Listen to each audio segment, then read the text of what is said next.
Hello friends, career concert में आप सबों का स्वागत है, जहां आपके सपने को हकीकत में बदला जाता है। आज की सबसे बड़ी अपडेट है कि बिहार सरकार ने बिहार पुलिस और बिहार सशस्त्र पुलिस में 20,000 वैकेंसी निकाली। तो आप सबों के लिए यह एक सुनहरा मौका है सरकारी नौकरी प्राप्त करने का। अगर आप +2 पास कर चुके हैं तो आप इस प्रतियोगिता परीक्षा में शामिल हो सकते हैं। और जो सुदूर क्षेत्र में हमारे अभ्यर्थी रहते हैं, परीक्षार्थी हैं, जो जिनकी मंशा है, जिनका उद्देश्य है सरकारी नौकरी प्राप्त करना, और वो शहर नहीं आ सकते अपनी तैयारी के लिए, तो उनके लिए कैरियर कंसर्ट एक बहुत ही अच्छा पैकेज लेके आया है, ताकि आप इस परीक्षा में, जो कि बहुत ही गोल्डन अपॉर्चुनिटी है आप सबों के लिए, आप लोग इस परीक्षा में पास कर सकते हैं, उत्तीर्ण हो सकते हैं और सरकारी नौकरी प्राप्त कर सकते हैं। तो आइए हम लोग इस पद के लिए, जो बिहार सशस्त्र पुलिस और बिहार पुलिस की जो परीक्षा आयोजित होने वाली है, इसका फॉर्म जो 18 अप्रैल तक लास्ट डेट है इसके फॉर्म को भरने का, इसकी तैयारी आप कैसे करें, इसका सिलेबस क्या है और क्या पैटर्न है एग्जामिनेशन का, किस तरह आप तैयारी करके इस परीक्षा को उत्तीर्ण कर सकते हैं। तो हमारी शुभकामनाएं आप सबों के साथ है। तो आइए हम देखते हैं कि इस परीक्षा में किस तरह के प्रश्न पूछे जाते हैं, इसका एग्जामिनेशन पैटर्न क्या है और आपको किस ढंग से इसकी तैयारी करनी है। तो जो भी अभ्यर्थी जो 10+2 पास कर चुके हैं, अर्थात इंटरमीडिएट पास कर चुके हैं, या किसी मदरसे से उनको मौलवी की डिग्री मिली हुई है, या संस्कृत शिक्षा बोर्ड से जिन्होंने शास्त्री या आचार्य की डिग्री ली, वो सभी इस प्रतियोगिता परीक्षा में सम्मिलित हो सकते हैं। लेकिन सिर्फ शामिल होना ही अपॉर्चुनिटी नहीं है, आपको इसके सिलेबस को समझना है, इस प्रतियोगिता परीक्षा के एग्जामिनेशन पैटर्न को भी समझना है। ये बहुत ही सुनहरा मौका बिहार सरकार के माध्यम से आप सबों तक पहुंचा है, और बहुत जल्द इसका एग्जामिनेशन भी होने वाला है ना। तो हम लोग जानेंगे कि किस प्रक्रिया के तहत हम लोग इस एग्जाम में बैठेंगे और कैसे हम पास कर सकते हैं।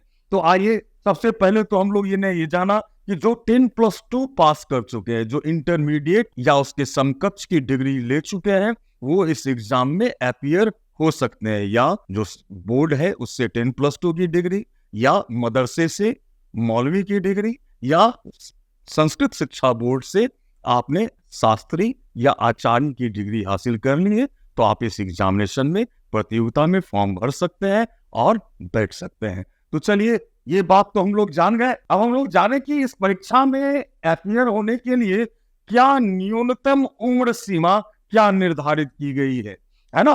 तो आप लोग जानते हैं कि कई कैटेगरी में कैंडिडेट को बांटा गया है। जनरल कैटेगरी है, महिलाओं के लिए अलग कैटेगरी है, जो आर्थिक रूप से पिछड़ा वर्ग है उनके लिए कैटेगरी है, SC ST के लिए है, OBC के लिए, BC के लिए। तो उन सारे कैटेगरी के लिए क्या न्यूनतम उम्र सीमा निर्धारित की गई है। तो जनरल कैटेगरी की अगर हम बात करें, तो न्यूनतम उम्र सीमा 18 साल और अधिकतम उम्र सीमा जो है वो 25 वर्ष है, जो अनारक्षित हैं, जो जनरल कैटेगरी में आते हैं। पिछड़ा और अत्यंत पिछड़ा वर्ग के लिए न्यूनतम उम्र सीमा तो 18 ही है, लेकिन अधिकतम उम्र सीमा में 2 साल की छूट दी गई है। इसी तरह पिछड़ा, अत्यंत पिछड़ा वर्ग की जो महिलाएं हैं, उनके लिए भी न्यूनतम उम्र सीमा 18 साल है और मैक्सिमम लिमिट जो है वो 28 ईयर्स है। उसी तरह SC ST और ट्रांसजेंडर, जो उभयलिंगी है ना, जो ना पुरुष है ना महिला है, उनको ट्रांसजेंडर कहा जाता है। उन लोगों के लिए भी एक सुनहरा मौका है बिहार सरकार में सरकारी नौकरी प्राप्त करने का, है ना। तो SC ST और ट्रांसजेंडर के लिए जो न्यूनतम उम्र सीमा है वो 18 वर्ष है, और जो मैक्सिमम उम्र लिमिट है वो 30 साल है। मतलब 18 से 30 के बीच के लोग जो SC ST या ट्रांसजेंडर कम्युनिटी से आते हैं, वह लिंगी कम्युनिटी से आते हैं, वो लोग इस फॉर्म को भर सकते हैं। मतलब हर एक वर्ग के लिए एक सुनहरा मौका बिहार सरकार के द्वारा दिया जा रहा है, और ये गोल्डन अपॉर्चुनिटी है स्टूडेंट्स। अब हम लोग देखें कि परीक्षा संरचना इसकी कैसी है, इसका एग्जामिनेशन पैटर्न कैसा है, इस बात पर हम लोग गौर फरमाए पहले, है ना। और तो ये जो एग्जामिनेशन होगा वो 3 चरण में, हालांकि पहले फिजिकल लिया जाता था, है ना, लेकिन अब आयोग जो है इस परीक्षा को और सुव्यवस्थित किया है, आप सबों के लिए, है ना, बांट दिया गया है। पहले जो एग्जामिनेशन होगा वो होगा लिखित परीक्षा या रिटन टेस्ट आप कह सकते हैं, जिसमें 10वीं इस प्रतियोगिता परीक्षा का जो एग्जामिनेशन पैटर्न है ये 3 चरणों में होगा। पहले चरण में रिटन टेस्ट लिया जाएगा जिसको हम लोग लिखित परीक्षा कहते हैं। ये बहुविकल्पीय जो पैटर्न होता है, MCQ का पैटर्न जिसको आप कहते हैं, उस पैटर्न में मतलब एक क्वेश्चन होंगे, उसके 4 ऑप्शंस होंगे, है ना, उसमें एक ऑप्शन सही होगा। इस तरह के प्रश्न पूछे जाएंगे आपसे, है ना। तो पहला लिखित परीक्षा होगा, दूसरा शारीरिक दक्षता परीक्षा होगा, और तीसरा जितने भी आपके सर्टिफिकेट्स हैं उसका सत्यापन किया जाएगा, और उसके बाद आपका मेरिट लिस्ट तैयार होगा। क्लियर है? तो हम लोग जाने कि जो पहला एग्जामिनेशन जो रिटन टेस्ट होगा उसमें क्या होने, तो ये रिटन टेस्ट जो होगा लिखित परीक्षा, ये 100 अंक के होंगे, कुल 100 अंक के यह परीक्षा होगी, और जिसके लिए टाइम है 2 घंटे का। 2 घंटे में ये 100 अंक की परीक्षा होगी जिसमें 100 प्रश्न पूछे जाएंगे, डिफरेंट विषय से प्रश्न पूछे जाएंगे, है ना।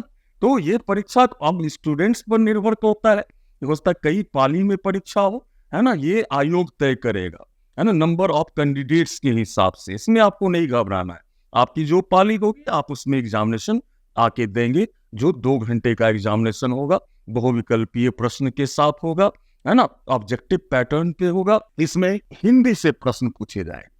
ये जितने भी प्रश्न पूछे जाएंगे ना वो 10th क्लास के लेवल के प्रश्न पूछे जाएंगे हिंदी में, जैसे कि संक्षेपण है, हिंदी व्याकरण है, संधि, समास, इन सब के बारे में, संज्ञा किसे कहते हैं, सर्वनाम क्या है, क्रिया किसे कहते हैं, क्रिया विशेषण क्या है, बस इन सब से ही रिलेटेड, समानार्थक शब्द, विपरीतार्थक शब्द। तो ये बिल्कुल आसान है, जिन्होंने मैट्रिक पास किया है एटलीस्ट इतनी जानकारी वो रखते हैं, बस यहाँ प्रैक्टिस आपको करनी है ना। दूसरा इंग्लिश से प्रश्न आएंगे 10th लेवल का, है ना, यहाँ भी ग्रामर सेक्शन से प्रश्न आएंगे, है ना, वो कुछ पैराग्राफ राइटिंग होगा जिससे संदर्भित प्रश्न पूछे जाएंगे। मतलब इंग्लिश का एक नॉमिनल नॉलेज आपको तो होना ही चाहिए 10th लेवल का, उस हिसाब से यहाँ प्रश्न पूछे जाएंगे। तीसरा 10th लेवल का गणित, मैथ, खासकर कमर्शियल मैथ से रिलेटेड व्यवसायिक गणित जो है, परसेंटेज है, एवरेज है, साधारण ब्याज है, समय और दूरी है, समय और काम है, इन सब से आपको मैथ से भी मेनली क्वेश्चंस पूछे जाएंगे। अब आई बात सामान्य अध्ययन की, जनरल स्टडीज की, यह बहुत इंपॉर्टेंट सेक्शन है, मैक्सिमम क्वेश्चंस यहीं से होंगे। जनरल स्टडीज में आपको भारत के इतिहास से क्वेश्चन पूछे जाएंगे, राजनीतिक व्यवस्था से कुछ क्वेश्चंस पूछे जाएंगे, भूगोल से क्वेश्चन पूछे जाएंगे, समसामयिकी जिसको हम लोग करंट अफेयर्स कहते हैं वहां से प्रश्न पूछे जाएंगे। फिर आपको बिहार से संबंधित प्रश्न भी, बिहार का इतिहास, बिहार का भूगोल, बिहार की राजनीति, है ना, बिहार का अर्थशास्त्र, अर्थव्यवस्था से ही यहाँ प्रश्न पूछे जाते हैं, बिल्कुल 10th लेवल का, है ना। एक सामान्य जानकारी आपको इन सब विषयों की होनी चाहिए, है ना। ये सामान्य अध्ययन एक इंपॉर्टेंट सेक्शन हो जाता है और मैक्सिमम क्वेश्चन यहीं से आते हैं। सामान्य विज्ञान, सामान्य विज्ञान में 10th लेवल का जो फिजिक्स है, केमिस्ट्री है, बायो है, यहाँ से संबंधित प्रश्न पूछे जाएंगे, है ना। तो यही 5 सेक्शन है जहां से आपको क्वेश्चन पूछे जाएंगे। कुल प्रश्नों की संख्या 100 होगी, ऑब्जेक्टिव पैटर्न पे होगा। क्लियर है ना। अब जब आप ये पास करेंगे इसका मतलब है कि अब आप शारीरिक दक्षता परीक्षा देने के लिए आप उपयुक्त हैं, आप दे सकते हैं। और बहुत ही इंपॉर्टेंट है शारीरिक दक्षता परीक्षा, इसकी तैयारी तो आप शुरू कर ही दें, साथ में शारीरिक दक्षता परीक्षा की तैयारी भी आपको करनी है, आप कहीं भी रह रहे हैं, ठीक है। ये इससे संदर्भित जो ज्ञान है वो तो आप ले सकते हैं ऑनलाइन क्लासेस से, आप किसी की मदद कोई भी माध्यम से आप सीख सकते हैं, लेकिन जहाँ पे आपको बहुत अधिक एफर्ट करना है वो है शारीरिक दक्षता पर, वो प्रैक्टिस आपको पहले से शुरू करनी होगी। तो आइए हम लोग इस संदर्भ में भी जान लें कि शारीरिक दक्षता जो होगा परीक्षा, वो कुल 100 अंक का होगा। ये परीक्षा, यहाँ आप लोग ध्यान से देखें कि यह जो परीक्षा होगी शारीरिक दक्षता परीक्षा, कुल अंक इसके लिए 100 अंक की होगी ये परीक्षा। और इस परीक्षा में जो गर्भवती महिला है उनको बैठने की या उनको यह परीक्षा देने की अनुमति नहीं दी गई है। उनको पहले सर्टिफिकेट देना होगा कि वो गर्भवती नहीं है। शारीरिक दक्षता में सफल होना अनिवार्य है, मतलब रिटन टेस्ट के बाद जो शारीरिक दक्षता परीक्षा है उसमें आपको सफल होना अनिवार्य है, नेसेसरी है ना। और ऊंचाई, हालांकि ये एक है नियम है कि आपको आपकी ऊंचाई कितनी होनी चाहिए, आपका मिनिमम वजन जो है वो कितना होना चाहिए, और सीने का जो माप है वो कितना होना चाहिए, लेकिन इस पर कोई अंक नहीं मिलता है ना। उसके लिए एक minimum criteria, you will have to fulfil that criteria, लंबाई का, सीने का माप और वजन, है ना। ये क्राइटेरिया है, आपको ये फुलफिल करना है, देन आप शारीरिक दक्षता के विभिन्न परीक्षाओं को आप दे पाएंगे। इसमें क्या क्या है, तो चलिए हम लोग ये देखते हैं। सबसे पहले तो दौड़, यहाँ ध्यान देने की बात यह है कि दौड़ वगैरह में जो भी पॉइंट निर्धारित किए गए हैं, जैसे 50 पॉइंट्स जो हैं वो दौड़ में निर्धारित किए गए हैं। इसमें भी कई कैटेगरी बांट दिया गया, पुरुष के लिए भी और महिलाओं के लिए अलग है ना।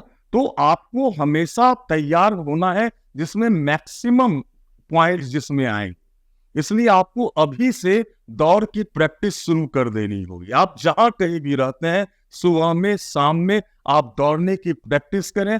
जो पुरुष की अगर हम बात करें तो उनको 1 मील अर्थात 1.6 किलोमीटर दौड़ना है, जिसके लिए अधिकतम समय जो निर्धारित है वो 6 मिनट का समय दिया गया है। 6 मिनट के अंदर आपको दौड़ना अनिवार्य है, अन्यथा आपको असफल घोषित किया जाएगा।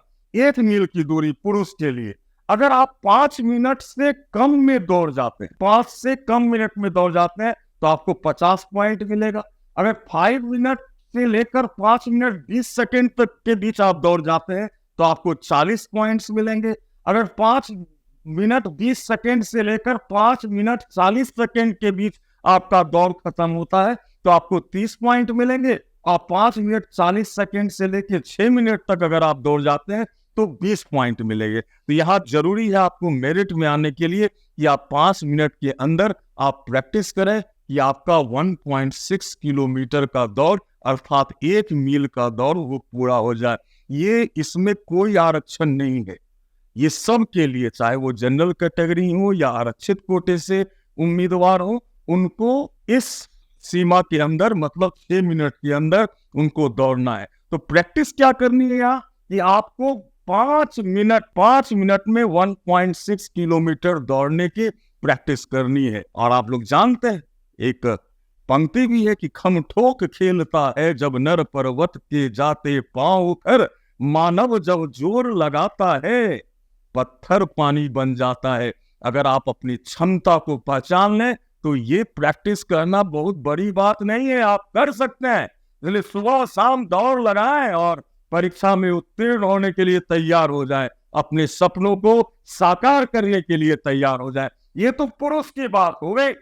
अब महिलाओं के लिए क्राइटेरिया कुछ अलग हो जाता है जो हम लोग देखते हैं। अगर महिलाओं के दौड़ की बात करें तो महिलाओं को 1 किलोमीटर दौड़ना है 5 मिनट के अंदर, मैक्सिमम टाइम 5 मिनट के अंदर 1 किलोमीटर का दौड़ लगाना है। अगर आप 4 मिनट से कम में दौड़ जाती है महिला तो 50 पॉइंट है। 4 मिनट से लेकर 4 मिनट 20 सेकेंड तक दौड़ती है तो 40 पॉइंट है। 4 मिनट 20 सेकेंड से 4 मिनट 40 सेकेंड तक दौड़ती है तो 30 पॉइंट है। 4 मिनट 40 सेकेंड से 5 मिनट तक अगर दौड़ जाती है तो 20 पॉइंट है। तो महिलाओं को भी यह ख्याल करना है कि उनको 4 मिनट से कम में ये दौड़ पूरी कर लेनी है। आपको बेस्ट एफर्ट करना है, बेस्ट टाइमिंग में आपको ये दौड़ पूरी करनी है। और ये महिलाओं के लिए बिहार सरकार ने एक नया कदम जो उठाया, संपूर्ण भारतवर्ष में यह पहला राज्य जहां महिलाओं को इस तरह से आरक्षण दिया गया, 33% का आरक्षण। उनको काफी प्रिविलेज है। देखिए ये सिलेक्शन में भी उनको सुविधा दी गई है।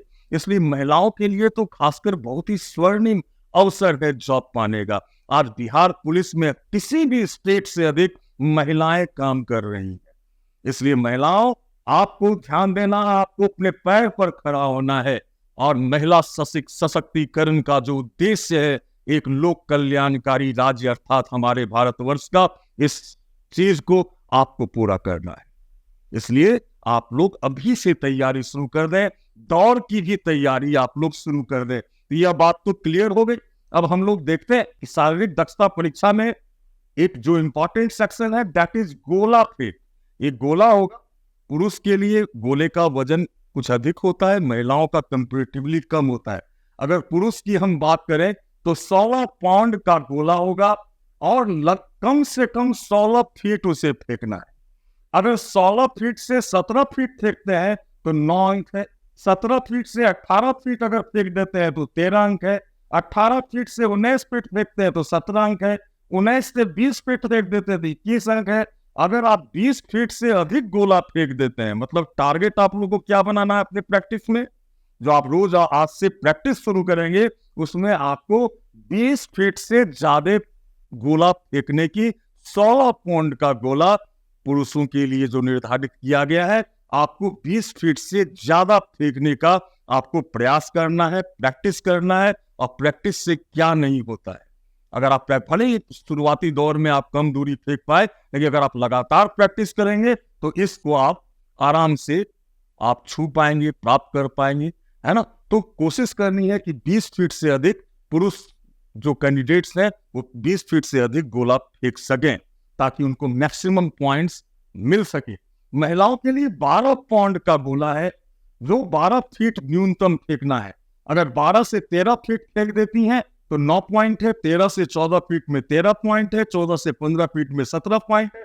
15 से 16 फीट में 21 पॉइंट है। और 16 फीट से अगर ज्यादा गोला अगर महिलाएं फेंक देती हैं तो उनको 25 पॉइंट। इसलिए महिला कैंडिडेट को 16 फीट की प्रैक्टिस करनी है 12 पाउंड के गोले के साथ, और पुरुष को 20 फीट से अधिक गोला फेंकने की प्रैक्टिस करनी है 16 पाउंड के गोले के साथ। ये सब कुछ संभव है अगर आप प्रैक्टिस करते हैं, लगन के साथ प्रैक्टिस करते हैं। इसको अचीव करना बहुत बड़ी बात नहीं है। अभी आपके पास समय है। अगर आप इस समय की महत्ता को समझेंगे, अपने 24 घंटे के मैनेजमेंट को आप सही ढंग से करेंगे, तो इस परीक्षा में आप उत्तीर्ण होंगे। और कोई गुरु मंत्र नहीं होता परीक्षा में सफल होने का। आपका जो अपना एफर्ट है, आपकी जो अपनी लगन है, वही आपको सफलता दिलाएगी। हम या कोई भी अन्य एक्सपर्ट आपके सफलता का एक माध्यम बन सकते हैं, लेकिन सफलता प्राप्त करेंगे आप अपने प्रयास से। तो जो बातें मैं कह रहा हूं एज ए एक्सपर्ट, उसको आप लोग ग्रहण करें, निश्चित रूप से आपको सफलता मिलेगी, है ना। तो ये तो हो गया गोला फेंक के बारे में। अब ऊंची कूद, एक लास्ट और शारीरिक दक्षता में कैटेगरी है ऊंची कूद का, हाई जंप का। इसमें भी पुरुष और महिलाओं के लिए अलग अलग मापदंड है। पुरुष के लिए न्यूनतम 4 फीट ऊंची कूद करनी है। 4 फीट अगर आप कूद जाते हैं तो 13 अंक है। 4 फीट 4 इंच से अधिक कूदते हैं तो 17 अंक है। 4 फीट 8 इंच से अधिक कूद जाते हैं तो 21 पॉइंट है। अगर 5 फीट से अधिक अगर आप कूदते हैं पुरुष कैंडिडेट, तो आपको 25 पॉइंट मिलेंगे। तो आपको टारगेट क्या बनाना है, 5 फीट से ऊंचा कूदने पुरुषों को। महिलाओं के लिए 3 फीट न्यूनतम है। अगर 3 फीट कूदती हैं तो 13 पॉइंट है। 3 फीट 4 इंच से ऊपर कूदती हैं तो 17 पॉइंट है। 3 फीट 8 इंच से अधिक कूदती हैं तो 21 पॉइंट है। लेकिन अगर 4 फीट की ऊंचाई अगर वो कूद जाती हैं तो कुल मिलाकर 25 पॉइंट्स महिलाओं को भी प्राप्त होगा। तो आपका रिटन का मार्क्स, और 100 मार्क्स में 50 है दौड़ के लिए, 25 है गोला फेंक के लिए, 25 है ऊंची कूद के लिए। इसमें प्राप्त अंक जोड़कर आपका मेरिट लिस्ट तैयार होता है। और तीसरा चरण जो होगा वो आपके जितने भी दस्तावेज हैं, चाहे आपके आरक्षण से संबंधित सर्टिफिकेट हो, आवासीय प्रमाण पत्र हो, आपके एजुकेशनल क्वालिफिकेशन का प्रमाण पत्र हो, उसकी मूल कॉपी आपको वहां सत्यापन के लिए लेके जाना है ना। ये लास्ट क्राइटेरिया है। अब हम लोग जाने कि इस परीक्षा की तैयारी आपको कैसे करनी है। तो फिजिकल के लिए भी आपको शुरू कर देना है मैंने, और साथ में रिटन टेस्ट के लिए भी मेहनत करनी है, और बहुत कठिन नहीं है ना। हालांकि भीड़ बहुत होगी, लेकिन अगर आपको पास करना, भीड़ से अलग आपको अपनी पहचान बनानी है, तो सिर्फ एफर्ट। कैरियर कंसल्ट क्लासेस आप लोगों के लिए एक पैकेज लाया है इस एग्जामिनेशन के लिए। खासकर जो दूरस्थ क्षेत्रों में भी कैंडिडेट रहते हैं, जो पैसे के कारण या आर्थिक अभाव के कारण तैयारी किसी बड़े शहर में जाकर नहीं कर सकते, उन सब के लिए कैरियर कंसल्ट लेके आया है एक पैकेज, जिसमें आपको मात्र 50 रुपये का योगदान देना है, जिसके बदले आपको लाइव क्लासेस दिया जाएगा। जो भी हमारे एक्सपर्ट टीम है वो आपके साथ जुड़ेंगे, आपको सलाह देंगे, आपको मोटिवेट करेंगे, साथ में आपका मॉक टेस्ट लिया जाएगा। इसके अलावे आपका टेस्ट सीरीज भी होगा, जिस पैटर्न पे क्वेश्चंस पूछा जाता है वो आपको प्रैक्टिस करा जाएगा। ये पूरा पैकेज आपको सिर्फ 50 रुपये में प्राप्त होगा। अगर आप कैरियर कंसल्ट को ज्वाइन करना चाहते हैं तो हमारे चैनल को सब्सक्राइब करें, सबसे पहले हमारे व्हाट्सएप कम्युनिटी से जुड़ें, और साथ में जो फॉर्म दिया गया है उसको फुलफिल करें। पहला 3 क्लास आप लोगों के लिए फ्री होगा, और देन आप लोग 50 रुपये का योगदान करेंगे, ताकि आप लोग इस क्लास को गंभीरता से ले सके। और यह न्यूनतम राशि इसलिए निर्धारित की गई है कि जो दूरस्थ क्षेत्र में भी लोग रहते हैं, जो गाँव में रहते हैं, जो मेहनत कर रहे हैं, जॉब कर रहे हैं और इस परीक्षा में बैठना चाह रहे हैं ना, उन लोगों के लिए भी यह परीक्षा आसान हो, सहज हो, वो पास कर सके, उनको सही गाइडलाइन मिल सके। तो आइए हमारे करियर कंसल्ट के साथ जुड़िए और अपने सपने को साकार कीजिए। धन्यवाद।